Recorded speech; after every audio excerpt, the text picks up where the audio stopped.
Сэрээрээ, босоороо.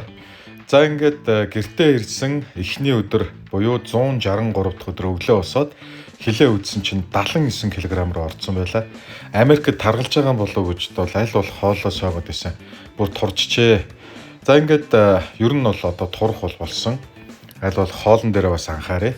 За ингээд хуучин ёсоор өглөө босоод гамбаа өгшийнхаа хэлсэн ёсоор бисаага буюу витамина уучаад өглөөнийхөө хоолыг идчихэд шууд өглөөний дасгал руугаа орлоо.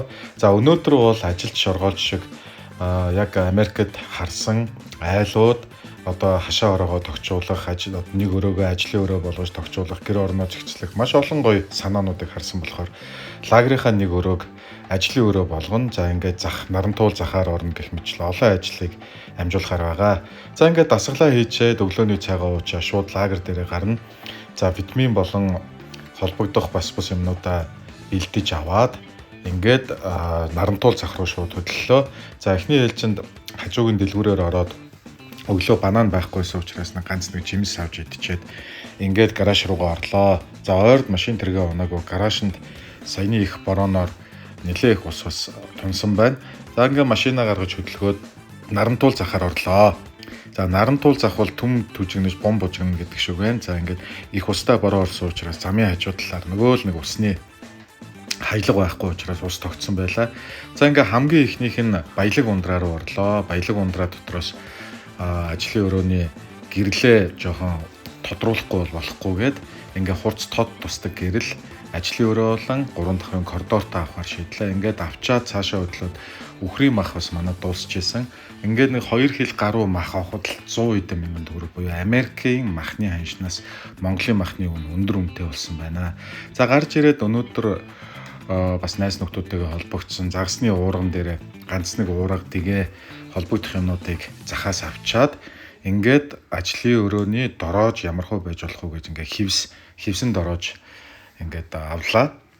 За захаас авах юмнуудаа бүгдийг болгочоод хөшиг ажлын өрөөнд нэг офис хөшиг хийлгээгээд интернетээр захиалсан. За ширээ, за номын том шкаф, тавиур гэдэг ингээд бүх юмнуудаа 1 2 3 гэж төлөвлөө бүгдийг интернетээр захиалж нарантуулаас авахаа авлаа.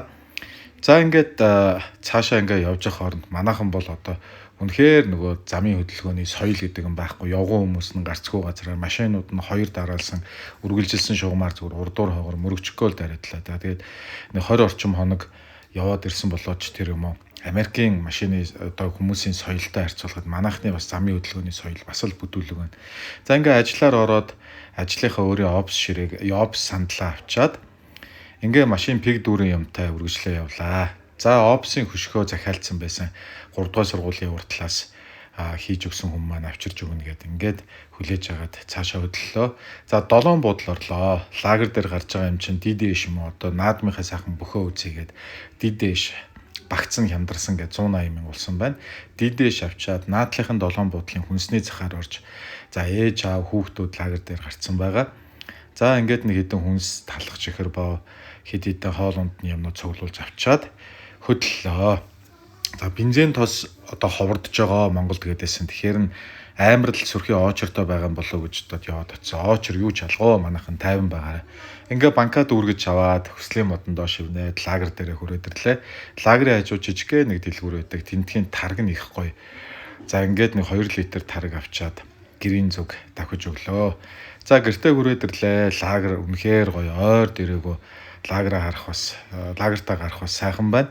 За ингээд цуглуулсан юмнуудаа бүгдийг бид хоёр гэрлөө зөөж оруулаад за ингээд нэг амсиж суугаад нэг цай ууя гэд нэг цай уучаад ээж хоол хийж ялаа. За ингээд лагераа тойроо тарсан үсэн ургацсан нэг айлын хүүгчээл одоо эзнээ аав ээжигээ хүлээж байгаа юм шиг л байж ялаа. За ойрноос лагерийнхаа үсийн үсийг бас хаднаа.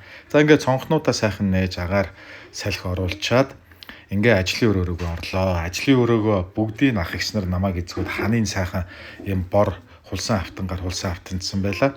За ингээ би үлдсэн ажлуудаа гүйцээх байгаа. За ганц нэг парны шугамнуудыг хаах байгаа.